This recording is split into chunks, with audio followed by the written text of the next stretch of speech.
안녕하세요. 클라우디아입니다. 오늘은 박종윤 작가의 작품 아버지의 중국집 준비했습니다. 주방이라는 공간의 생활전선에서 악자까지 버텨내는 중국 요리 주방장들의 각박한 애환이 펼쳐지는데요. 어떤 이야기가 펼쳐지고 또 어떤 감동을 전해줄지 이야기 속으로 바로 들어가시죠.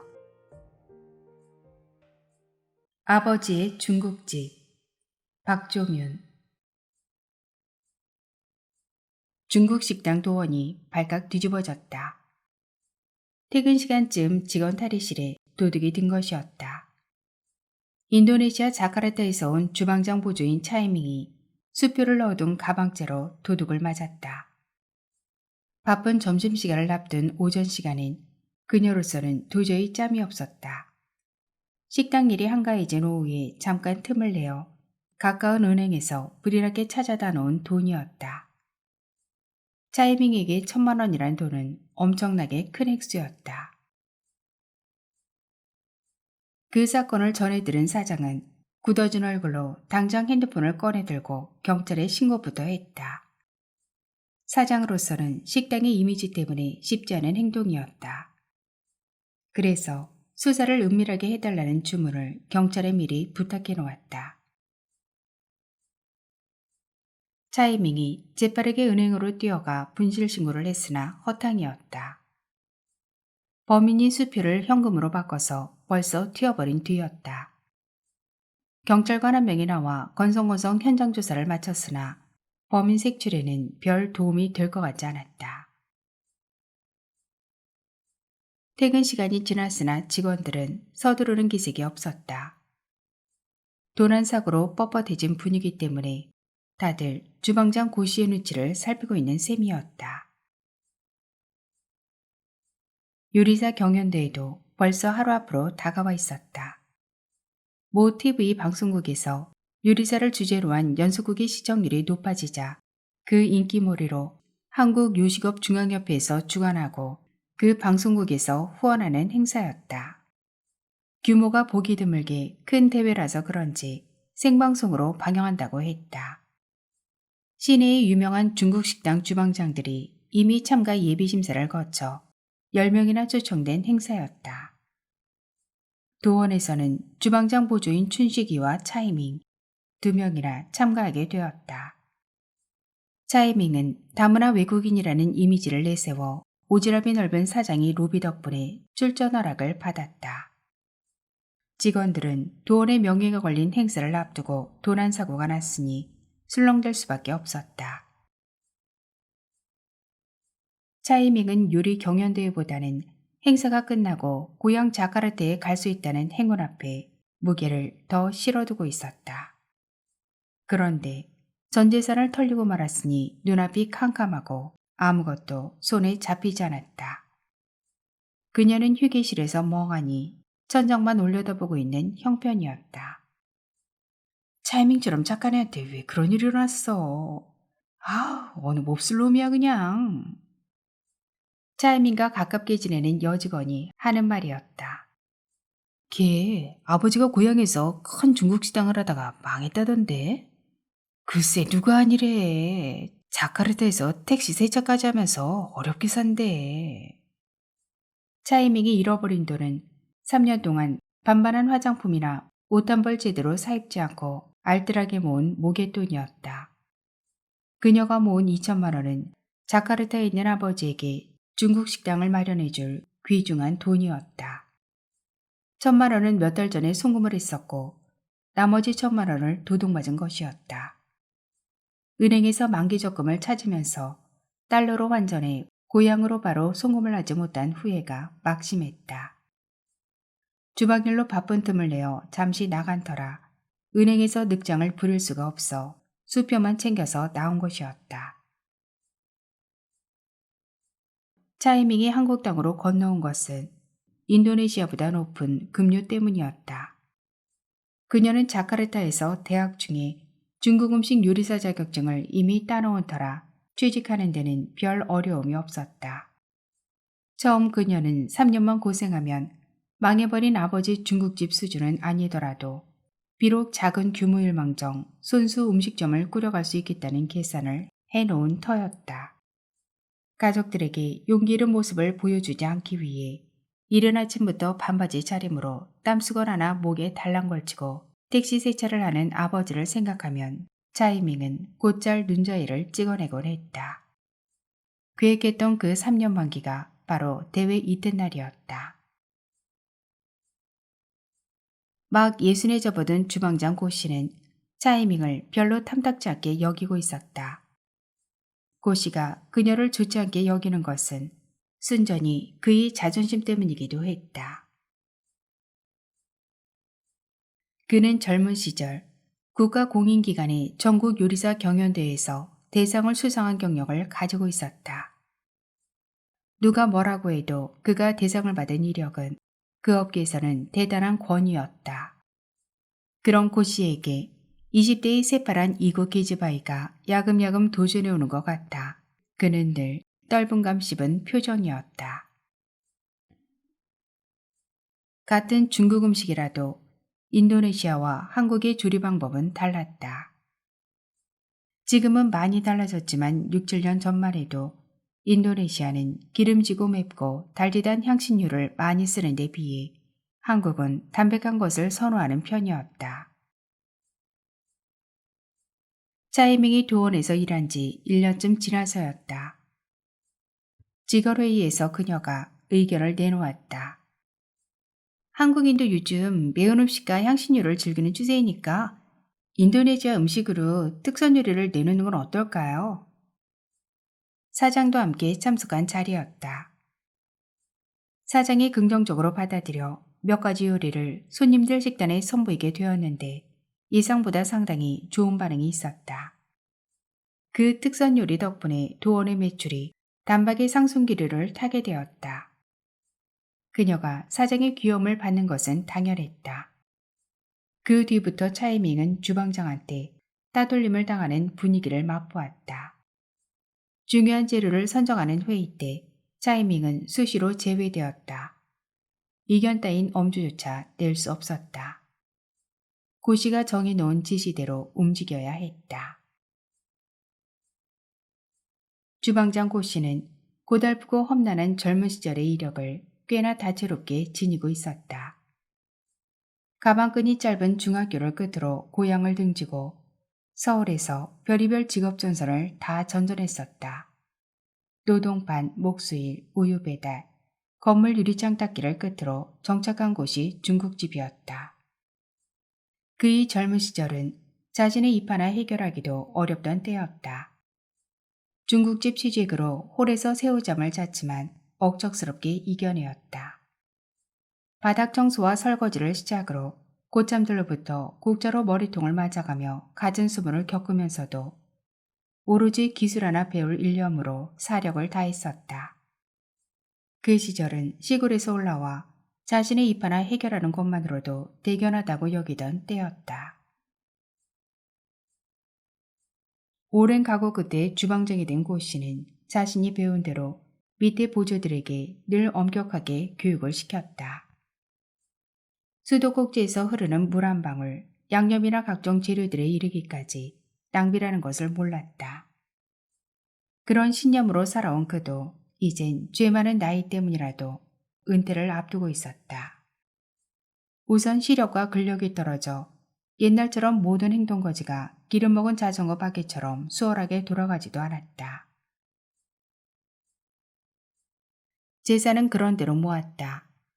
부인과 둘이 살만한 평소 작은 아파트도 하나 가졌고 그 부인이 심심풀이 삼아 초등학교 앞에 문방구를 열었는데 수입이 예상보다 꽤 짭짤한 편이었다. 고씨가 현역에서 손을 놓아도 남한테 아쉬운 소리 하지 않고 여생을 그냥저냥 즐길만 했다. 나름대로 명예로운 은퇴를 앞두고 있는 고씨는 얼마 전부터 심기가 몹시 불편하게 꼬이고 있었다. 자신의 주방장 자리를 물려줄 사람을 뜻대로 정하지 못한 이유가 첫째이고 두 번째로는 차이밍이 도전해오는 듯한 분위기 때문에 명치 끝이 늘 더부룩하니 소화가 잘 되지 않았다. 그도 그럴 것이 20년 가까운 주방장 이력에 아직은 남에게 실력으로는 한 번도 밀린 적이 없었다.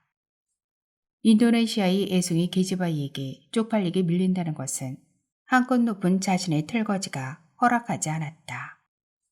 사장은 그녀의 실력을 인정하고 있었고 고 씨가 제대로 된 후계자를 세우지 못하고 은퇴를 한다면 그야말로 차이밍이 자신의 자리에 냉큼 올라앉을지도 모르는 일이었다. 고 씨는 남모르는 말 못할 속사정이 있었다. 또 한 명의 주방장 보조 춘식이하고는 아버지와 아들 사이나 마찬가지였지만 핏줄이 섞인 자식은 아니었다. 30여 년 전에 자녀를 생산하지 못한 고 씨 집 앞에 누가 갓난아이를 버리고 간 것이었다. 아이를 싼 포대기 속 쪽지에는 이름과 생년월일만 뚜렷하게 적혀 있었다. 고 씨 아들로 입적된 춘식은 학교 생활을 거쳐 속 한 번 썩이지 않고 아주 반듯하게 성장해 흠잡힐 데 없는 청년이 되었다. 고 씨는 그런 춘식이 성인이 되자 어느 날 출생의 비밀을 사실대로 털어놓았었다. 제 출생이 어떻든 저에게는 지금 부모님뿐이에요. 지금까지 키워주시는 애에 꼭 보답하기 위해서라도 열심히 살겠습니다. 그런 그가 군대를 다녀오더니 대학 복학할 생각을 않고 고 씨에게 이제 독립을 해 혼자 힘으로 살겠다고 했다. 고 씨는 그 말이 기특하고 키운 보람도 맛보아서 없는 돈에 전세판까지 마련해준 터였다. 몇 개월 나가 살던 춘식이 어느 날 자신도 요리사가 되겠다며 찾아왔었다. 아버지 밑에서 요리를 배우고 싶습니다. 저에게 가르쳐 주십시오. 고 씨는 춘식의 성정을 믿고 있었다. 졸업은 못했어도 대학물까지 먹은 놈이 청하는 뜻이 진지하여 선뜻 받아준 것이었다. 그래서 춘식도 도원에서 일하게 되었지만 두 사람의 관계는 아무도 몰랐다. 심지어 사장도 까맣게 모르고 있었다. 2년 전에 춘식도 요리사 자격증을 취득했으나 아직은 고 씨의 수준을 뛰어넘을 수는 없었다. 그는 눈썰미가 있고 손재주도 좋았다. 한번 가르치면 실수하는 법을 몰랐다. 그래서 일찍이 고 씨에게 인정을 받았으나 1년 전부터 무엇이 틀어졌는지 삐뚤음하게 나가고 있었다. 성실하던 그의 나쁜 실상이 서서히 드러나기 시작했다. 그는 노름꾼들과 자주 어울려 다녔다. 월급날은 어김없이 그들과 함께 밤을 하얗게 지새우고 식당으로 출근했을 때는 이른 아침이었다. 충혈된 눈으로 주방 뒷문을 삐죽이 열고 도둑고양이처럼 들어오기가 일쑤였다. 그런 주제에 부끄러운 줄도 모르고 후배 동료들에게 담뱃값까지 구걸한다는 소리를 전해 들은 고 씨는 기가 잘 노릇이었다. 동료 종업원들 중에서 그래도 대학물까지 먹었다는 녀석이 그 꼴이라니. 그런 일로 춘식은 고 씨에게 욕을 된통 얻어먹은 적이 한두 번이 아니었다. 차이밍에게 몇십만 원씩 여러 차례에 걸쳐 빌려간 돈도 벌써 100만 원이나 되었다. 춘식이 아예 갚을 생각도 하자는 것 같아 그녀는 진작에 포기한 눈치였다. 노름판에서 곱사등이로 앉아 밤을 꼬박 지새우다가 손을 털고 왔으니 주방일에 충실하지도 못했다. 처음에는 고씨에게 주방 구석으로 불려가 험한 말투에 우격다짐도 여러 번이나 받았었다. 이젠 고씨도 넌더리가 난 모양이었다. 더 이상 닥달하고 싶지도 않았다. 춘식이 아무리 자식이라 해도 나이가 벌써 30이었다. 함부로 할 수도 없었다. 쫓아내려고 몇 번이나 벌렸으나 닭똥 같은 눈물을 흘리며 두 번 다시 노름판에 끼어들면 손목을 자르겠다고 다짐하는 바람에 마음 약한 그가 번번이 물러서 주었다. 그것도 10여 차례가 넘어서자 참을성이 한계에 다다른 고씨가 춘식이에게 버럭 소리를 내질렀다. 야, 이 자스가 네 손모가지가 몇 갠데 매번 자르겠다고 지랄이야? 어떤 놈은 손을 자르니까 발가락으로 화투장 잡더라. 에라 이 연병할 놈아. 그 싸늘한 한마디가 효과가 있었는지 몰라도 춘식이 노름반을 들락거리는 횟수가 두드러지게 줄어들었다. 대신 못된 그 버릇이 술로 옮겨갔을 뿐이었다. 밤새도록 퍼마시고 들어와 아침부터 동생 같은 철가방들에게 영락없이 또 담뱃값을 구걸하는 꼬락서니를 목격한 고 씨는 저 자식은 자존심도 없나비요? 이런 쓸개 빠진 놈. 하고는 비장이 뒤틀어져 버리기 일쑤였다. 고 씨도 나름으로 조곤조곤 생각해보니 아직 장가를 들지 않아서 그런가 보다 하고 한동안 신경 써서 색식감도 물색해 보았으나 그런 것도 아니었다. 하는 짓마다 영 글러먹었다. 타일러도 속수무책이었다. 도무지 개선될 기미가 보이지 않았다.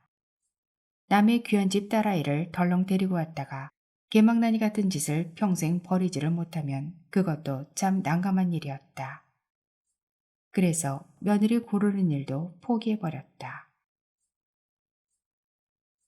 어쨌든 은퇴를 앞두고 20여 년의 주방장 생활에 딱 부러진 수제자 한 명 배출하지 못했다는 것은 자신 경력에 참으로 안타까운 일이었다. 고 씨는 춘식을 도원에 처음 들였을 때 부자 관계를 넘어서 성실하고 열성의 대단에 잔뜩 기대를 걸고 3년 반 동안이라 여러 가지로 뒷배를 보아준 터였다.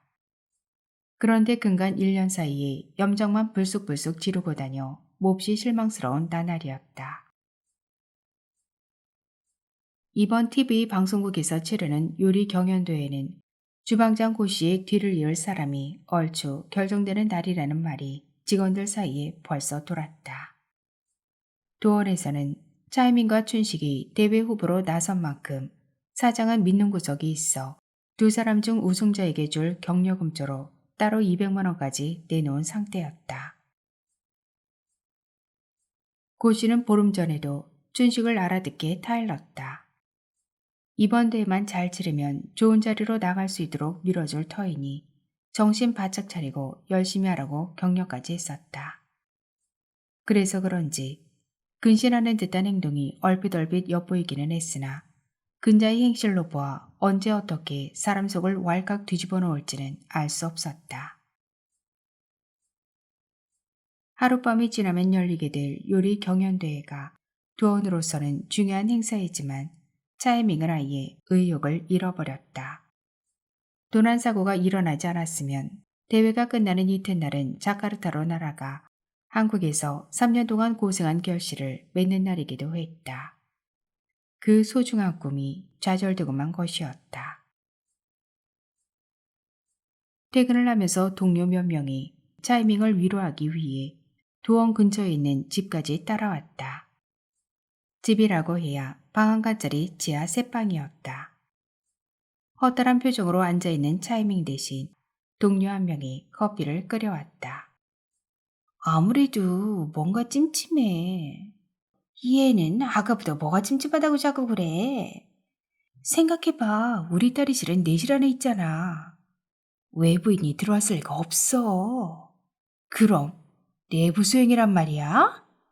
돈의 궁한작자 아니겠냐고. 노름비까지 지고 있다면 알만하잖아. 안 그래? 동료 두 사람의 말을 빌리면 불성실한 행동으로 주위의 눈살을 찌푸리게 만드는 춘식을 범인으로 몰아가고 있었다. 그 말에 차이밍이 정색을 하고 나섰다. 괜한 사람 의심하지 마. 돈을 제대로 간수 못한 나한테도 책임은 있으니까. 고아로 자랐는데 친모가 1년 전에 나타났다면서? 그러면 정신 바짝 차리고 잘 모실 일이지. 참, 술은 그렇다 치고 노름이 뭐야 노름이. 빤하잖아. 그녀들의 말처럼 춘식은 적어도 1년 전까지는 성실하고 아무 문제가 없었다. 30년 전에 사라졌던 친모가 1년 전에 갑자기 나타나며 심한 가슴앓이를 하는 모양이었다. 어려운 수소문 끝에 찾아온 친모를 그는 도저히 받아들일 자세가 되어 있지 않았다. 그 문제로 혼자 방황하면서도 자신을 길러준 고 씨에게 그 사실을 알리지도 못했다. 동료들이 그런 사정을 알게 된 것은 술자리에서 억병으로 취한 그가 자신의 괴로움을 증언부언 떠버렸기 때문이었다. 춘식 씨 나름대로 집안 사정에 괴로움이 있겠지. 그렇다고 그를 이번 일과 연관시켜 의심하는 건 옳지 않아. 차이밍은 동료들의 말을 수긍하지 않았다. 그녀는 나름대로 춘식을 마음에 담고 있었다. 그녀가 생각하는 춘식은 결코 불순한 사람이라고는 생각하지 않았다. 1년 전까지만 해도 성실하고 모든 일에 솔선수범하는지라 고시뿐 아니라 사장까지도 그를 상당히 신뢰하고 있었다. 지금 그가 수렁에 빠져 허우적대는 것 같아도 갑자기 나타난 침모 때문에 일시적인 현상이라고 생각했다. 지난 봄날이었다. 도원 친구들이 나를 잡아 야유회를 갔었다. 주방 식구들은 말할 것도 없고 홀에서 일하는 직원 8명, 납품업자들까지 포함해서 아예 26명이 승합차를 전세내었다. 오랜만에 야유회를 나온 직원들은 들떠서 하루해가 어떻게 가는 줄도 모르고 먹고 마시며 즐겼다. 사장 밑에 지배인이 있으나 고시는 서열상 윗자리인 사장 옆에 앉아 있었다. 노래방 기기도 한 대 준비가 안 터라 모두가 자신의 기량을 뽐내는데 주저하지 않았다. 차이밍도 잘 부르지 못하는 노래일망정 차례가 돌아오자 한 곡 뽑아야 했다. 노래방 기기에 없는 인도네시아 노래를 부를 형편은 아니었다. 유행은 지났으나 주얼리의 베이비 원모 타임을 서투른 한국 발음으로 한 곡 불렀다. 어설프고 박자도 번번이 놓치면서 겨우 노래를 마치자 의외로 큰 박수가 터졌다. 차이밍이 노래를 부르는 동안 흥이 난 사장이 뛰어나와 노래와는 어울리지도 않는 개다리춤으로 직원들 배꼽을 틀어지게 만들기도 했다. 아침에 출발하는 차 안에서부터 술기운이 돌았던 춘식은 자신의 차례가 왔는데도 도리머리만 치고 있었다. 사내가 말이야. 나가서 하다못해 학교적인 땡땡이라도 하고 들어와야지. 아이 그게 뭐냐. 불알값을 해야지. 사장이 야지량을 부려도 꼼짝하지 않았다. 직원들까지 성화가 일자 고시가 춘식에게 한마디 했다. 춘식아. 허구한 날 혼자서만 퍼마시지 말고 이런 날 연락에 마시고 노래 한 곡은 뽑아야 하는 것 아니야? 화끈하게 분위기 좀 살려봐. 그 한마디가 땅에 떨어지기도 전에 춘식이 벌떡 일어났다. 그는 노래방 기기 앞으로 성금성금 다가가며 마이크를 냉큼 잡았다. 박성철의 황진이 노래가 한 곡 끝나자 모든 직원들이 큰 목소리로 앙코르를 외쳤다. 2곡, 3곡째까지 불러도 직원들의 열기는 식을 줄 몰랐다. 춘식의 노래 실력은 보통이 아니었다. 음색도 특이하지만 프로급이었다. 요리 잘하고 노래 솜씨 일품이고 인물 또한 나무랄 데 없는데 왜 못된 버릇을 고치지 못하고 있는가 싶어 차이밍은 안타까웠다. 조지 못한 버릇을랑 딱 부러지게 꺾고 차만 신부 얻어서 늦게 나타난 어머니를 망정 잘 모시고 오순도순 살면 얼마나 좋을까 싶었다. 고시도 그날따라 기분이 한껏 고조되었다. 마시지 못하는 술을 사장과 옆에 아가씨들이 거듭 권하는 바람에 몇 잔 들이켜 흥취가 나는 모양이었다. 엄격하기로 소문난 그도 술 기운에 평소의 딱딱한 자세를 허물었다. 내가 총각 때 만난 아가씨잖아도 노래는 기똥차게 불렀지. 고시는 혼잣말처럼 주저거렸다. 어머, 그럼 지금 살고 있는 부인이 첫사랑 아니어유? 사장과 고시 옆에서 간간히 술시중을 들던 얼굴이 둥글납작하게 생긴 호래 아가씨가 코스리를 약간 뒤섞인 충청도 말투로 들까불었다. 이 아가씨가 뭘 모르시네. 첫사랑은 원래 깨지는 법이라고.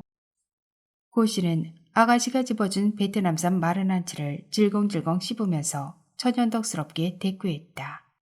어머, 주방장님같이 멋지고 성실한 남자를 두고 왜 떠났대요? 아마 노래 귀신이 들으셨을 거야. 알 수 없지만 내 몸에 찌든 짜장면 냄새를 싫어했을 수도 있고. 에이크, 그 첫사랑이 눈이 삐었지. 복을 차버렸네요. 사장도 취했는지 춘식에게 농을 던졌다. 어이, 춘식이도 이젠 결혼해야지. 멀리까지 갈 것 없어. 가까운 데서 찾으라고. 내가 보기엔 차이밍이 괜찮은 것 같은데. 어때? 말만 해. 국제 중매는 내가 서지. 사장의 말이 채 끝나기 무섭게 아가씨들의 야유가 분위기를 한층 고조시키며 춘식과 차이밍을 당황스럽게 만들었다. 뜬금없이 두 사람을 엮으려는 사징의 속셈을 헤아릴 수는 없지만 마신 술 때문일 게 분명했다. 차이밍은 사장의 그런 말을 농담이라 여기고 별 의미를 두지 않았다. 그러나 시간이 흐를수록 묘하게 그 말이 자꾸 가슴팍으로 헤집고 들어와 혼자 있을 때면 춘식의 얼굴이 뜬금없이 떠오르곤 있었다. 드디어 밤이 지나고 대회날이 밝았다. 내키지는 않았으나 무거운 발걸음으로 차이밍은 출근을 서둘렀다. 도원은 직장인만큼 소중한 곳이었다. 도둑맞은 돈에 대해서는 경찰이 수사 중이니 어떤 결말이든 날이라고 마음을 추스를 수밖에 없었다. 고향 자카르타를 가는 것도 당장은 접어두었다. 도원에 들어서자 동료들이 동정 어린 눈길로 그녀를 맞이해 주었다. 그러나 춘식만은 예외였다. 그녀를 거들떠보지도 않았다. 그런 춘식을 지켜본 동료들이 수군거렸으나 차이밍은 어깨너머로 흘려들었다. 행사가 있는 날인 만큼 아침 조례가 간단히 끝나고 주방장 고 씨가 춘식과 차이밍을 따로 불렀다. 돈의 명예가 오늘 두 사람 손에 달렸다. 대회 나가면 신중하되 평소 주방에서 하던 대로 편안하게 해. 춘식은 오늘이 마지막이라는 각오로 단단히 하길 바란다. 그리고 차이밍, 돈이 분실된 사건은 유감이야. 하지만 이번 대회에 꼭 우승을 해서 고향의 부모님을 기쁘게 해드려. 그래서 아버지의 중국집을 되찾아 놔야지. 아무튼 두 사람 다 잘해봐. 응? 평소대로라면 자신을 따돌리곤 했던 고 씨가 격에 어울리지도 않는 말투를 내놓는 바람에 차이밍은 눈물이 핑 돌았다. 묵뚝뚝한 고 씨에게서 그런 격려의 말을 들어본 것은 처음이었다. 그가 아버지의 중국집이란 말을 입에 올리자 차이밍은 그만 눈물을 쏙 뽑을 뻔했다. 고 씨가 여태껏 엄격하기만 하고 인정머리 없는 사람인 줄 알았는데 뜻밖이었다. 아침부터 고 씨가 춘식에게 관심을 가지는 것은 당연한 일이었다. 차이밍이 보기에 두 사람은 스승과 제자로서 하루 이틀에 맺어진 인연이 아니었다. 3년 넘게 춘식에게 가진 애정을 쏟은 고 씨의 입장이라면 오늘 치르는 대회가 어쩌면 절박할지도 몰랐다. 평소에 믿고 밀어주었던 춘식이 오늘 대회에서 우승해야만 고 씨 자신의 위신에 걸맞은 일이었다. 그가 일찍이 춘식을 포기하고 다른 쪽을 택했더라면 그 세월 동안 주방장 여러 명은 고운 면발 뽑듯이 수월하게 뽑았을 터였다. 춘식이 엉뚱한 일을 저지를 때마다 오늘은 틀림없이 요조를 해야지 하고 어금니를 앙다물고 출근한 고 씨였었다. 그러나 막상 춘식의 얼굴을 마주치고 보면 차마 박절하게 대할 수 없는 인간다운 성정도 있지 않았나 하고 차이밍은 생각했다. 직장인으로서 근간에 결점이 생긴 춘식을 고 씨는 자신의 후계자로 생각하고 지금까지 뒷배를 봐준 것은 사실이었다. 차이밍은 두 사람 사이의 속내는 잘 몰라도 스승과 제자의 특별한 관계라고 이해하고 있었다. 도원의 점심시간은 종전대로 영업을 하고 대회 시간은 오후 3시부터였다.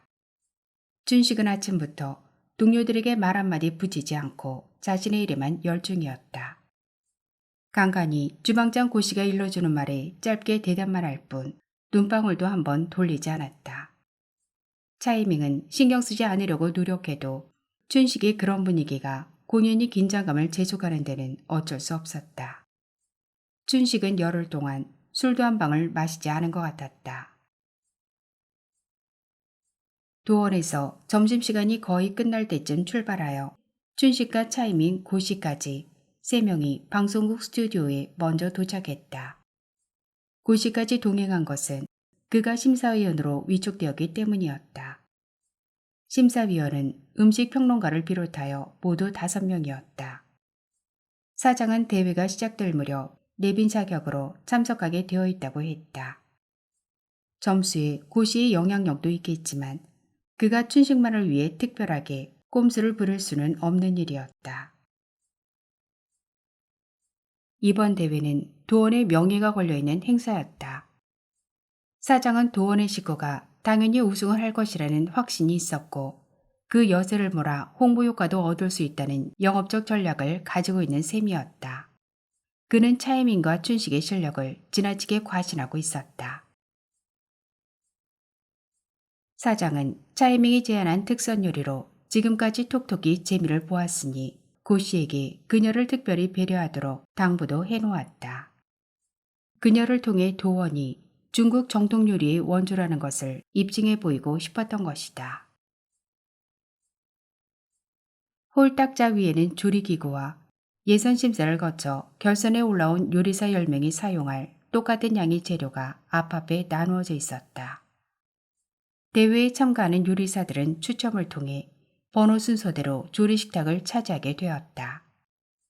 드디어 심사위원들과 요리사들이 속속 도착하자 행사의 막이 올랐다. 시간이 흐르면서 요리 5가지 중에 3가지는 채점이 끝났다. 중간 발표에 의하면 차이밍이 단연 선두이고 춘식과 다른 중국집 요리사가 동점으로 그 뒤를 바짝 쫓았다. 남아있는 자유요리 2가지는 차이밍이 장기인 특선 요리였다. 벌써 우열이 가려진 것 같은 분위기라서 고 씨는 그저 담담하게 대회를 지켜볼 뿐이었다. 그는 먼저 3가지 요리를 시식할 때부터 다른 요리사들이 따라가지 못한다는 것을 꿰뚫고 있었다. 차이밍은 어느 사이 도둑맞은 돈에 대해서는 까맣게 잊어버린 듯 요리에만 열중했다. 그녀는 재료 하나하나에 정성을 쏟았다. 수백 번씩이나 조리해왔던 음식들이라 특별히 어려운 점은 없었다. 고 씨가 일러준 대로 평소에 하던 방식대로 차분히 대회를 치르는 중이었다. 그럼에도 대회 시작 전에 도원에서 고 씨가 일러준 격려의 말이 자꾸 머릿속을 맴돌았다. 주방장은 춘식을 끔찍이 생각하는 사람이었다. 자신의 후계 주방장을 키우기 위해 3년 넘게 그를 부단히 후원해 왔었다. 그런 노력에도 불구하고 춘식은 근래에 와서 고 씨의 뜻에 따르지 못하고 무단히 속을 썩였다. 고 씨는 춘식의 행동에 실망한 나머지 생각을 고쳐먹을 수도 있음직한데 그를 끝까지 지켜주었다. 그렇다면 오늘 대회에서 그를 우승시키기 위한 준비를 단단히 했을 수도 있었다. 그런 생각으로 차이밍은 고 씨가 아침에 춘식을 격려하는 자리에 그녀도 함께 불렀다는 점이 석연치 않아 혼란스러웠다. 고 씨가 자카르타에 있는 아버지의 중국집을 되찾으라는 그 말은 그녀를 감동시키고도 남았다. 대회를 치르는 긴박감 속에서도 차이밍은 고 씨를 여태까지 오해하고 있었다는 생각을 떨쳐버릴 수가 없었다. 그의 엄격함은 누구를 막론하고 일에 대한 게으름을 나무란 것이지 사람에 따라 편견을 가진 것은 아니었다는 생각이 들었다. 차이밍은 고 씨에게서 장인다운 믿음이 물씬 풍긴다며 그의 따뜻한 인간미가 서서히 마음속으로 따리를 들고 들어왔다. 순간 번쩍하는 빛이 번개처럼 그녀의 머리를 냅다 들이쳤다. 춘식의 잘못을 바로잡아줄 사람은 오직 고 씨였다. 춘식은 고 씨 앞에서만큼은 고양이 앞의 쥐처럼 행동을 조심하는 편이었다. 그가 노름의 손을 완전히 끊었는지는 몰라도 이제 술만 자제를 하면 평소에 그의 인간됨으로 보아 그리 나무랄 점은 없었다. 그러나 차이밍에게 빌려간 돈을 갚겠다는 의지가 없는 정신상태라면 아직은 신뢰감이 떨어졌다. 하여튼 결점 있는 춘식을 끝까지 감싸주는 사람은 그래도 주방장 고시뿐이었다. 차이밍은 얼마 전에 춘식의 친모가 나타남으로써 그가 자란 환경을 대충 짐작하며 동정의 마음은 있었다. 그녀는 그의 출생에 대해 마음에 새겨두지 않았다. 자란 환경이 어떻든 이젠 성인이 된 만큼 자신의 행동에 책임을 지고 성실하게 자신을 위한 개발을 끊임없이 하면 그만이었다. 춘식이 자란 환경에 대해 동정은 갔으나 그가 만약 그런 일에 얽매여 노름과 술로 세월을 헛되이 보낸다는 것은 사내답지 않은 행동이었다. 젊은 날의 시간은 잠깐뿐이니까 말이다. 어떤 말 못할 사정이 있는지는 몰라도 혈육이정으로 찾아온 병든 어머니를 잘 모셔야 하지 않겠는가. 노름은 잠잠해졌다지만 직장생활을 하면서 이틀이 멀다 하고 앵간히도 퍼마셔대는 술버릇은 몹시 딱한 일이었다. 하루는 차이밍이 춘식에게 동정 어린 충고를 해주었다. 이젠 친어머니도 만났으니 얼마나 좋으세요. 더 열심히 일하셔야죠. 야, 땅콩 같은 게 뭘 한다고 까불어. 네 일이나 잘 챙겨. 시건방지게. 자신보다 나이가 어리고 키가 작은 것을 땅콩에 비유해 업신여긴 춘식의 말투에 그녀는 기분 나쁘지 않았다. 특별한 아기가 숨어있다고 보지 않은 것은 야위를 다녀온 영향이기도 했다. 진심에서 하는 말이에요. 대개 주위에는 모두가 걱정하는 사람들만 있는데 그걸 왜 모르죠? 이봐 땅콩, 주방장 자리가 탐나면 아주 그냥 네가 차지해버려. 난 그 따윈 관심 없어. 그리고 나한테 참견하지 마. 빌린 돈은 이번 월급 타면 당장 갚는다. 어? 열받으면 콱 조져버리는 수가 있어. 그 이후 아직 빌린 돈은 한 푼도 갚지 않았으나 그의 그런 말투도 요사이 와서는 많이 부드러워진 셈이었다. 그는 자신의 친어머니의 과거나 현재의 사생활에 대해 누가 조금이라도 집적거리는 것을 극단적으로 싫어했다. 궁금해서 안부라도 물을 낮추면 얼굴색을 바꾸고 죽일 듯이 눈방울을 부릅뜨는 통에 애당초 모른 척하는 게 상수였다. 드디어 대회 종료 시간을 알리자 요리의 마무리 손질에 민첩하게 움직였던 요리사들은 모두 손을 털었다. 춘식을 비롯한 요리사들의 얼굴은 모두가 약간 상기되어 있었으나 차이밍 표정만은 담담하게 여유로워 보였다. 심사위원들은 10명의 요리사들이 만든 요리를 꼼꼼히 채점해 나갔다. 고씨도 그들 속에 섞여 최종 점수를 집계했다. 차이밍의 음식을 시식하던 고씨는 깜짝 놀라고 말았다. 잘못되어도 크게 잘못되었다. 그녀의 요리는 모두 재료를 충분히 고루 썼다. 그런데도 불구하고 두 가지 다 간이 맞지 않았다. 그럴 리가 없었다. 소금이나 간장통은 그녀의 조리대 위에 분명히 그대로 놓여 있었다.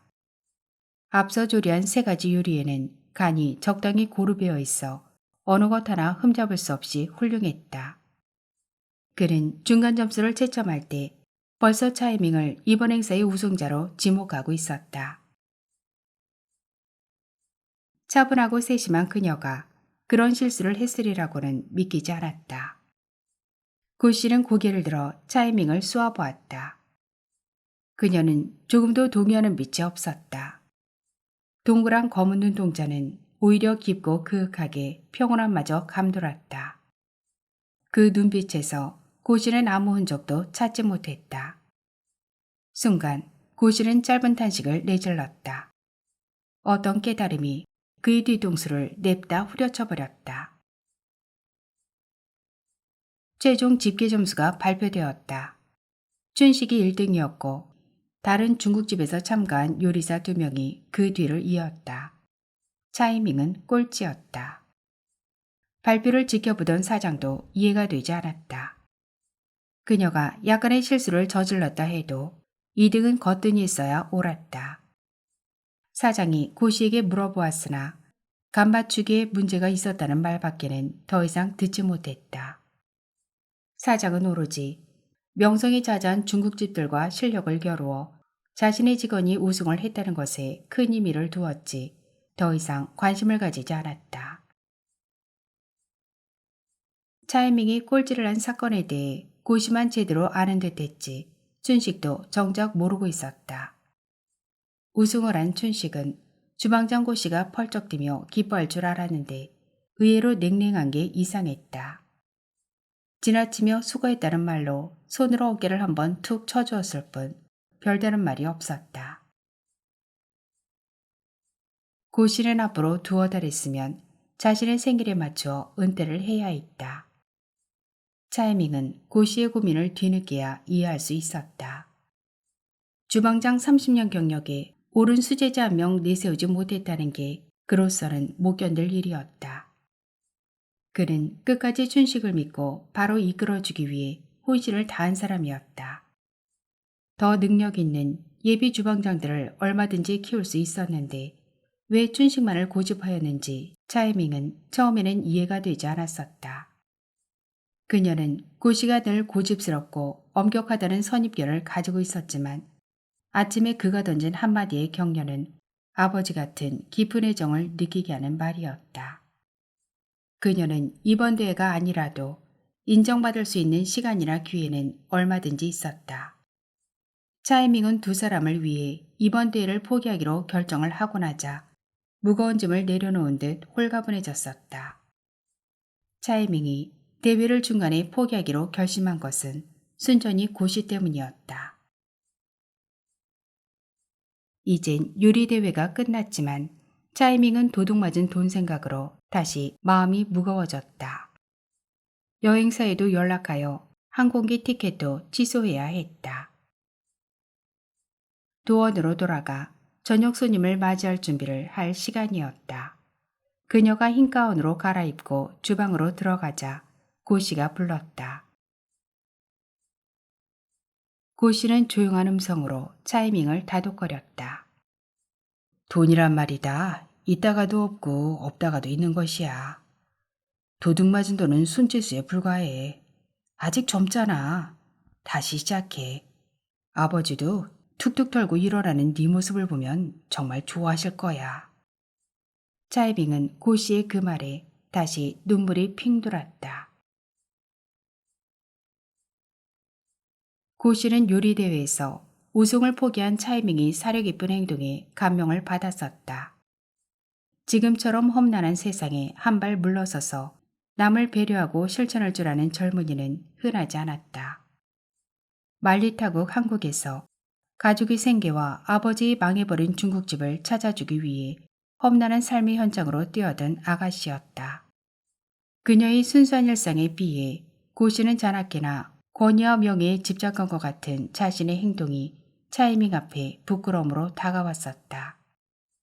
자신의 우승을 포기하고 타인에게 양보라는 미덕을 행동으로 보여준 그녀에게 늦게나마 깨달음을 얻었다.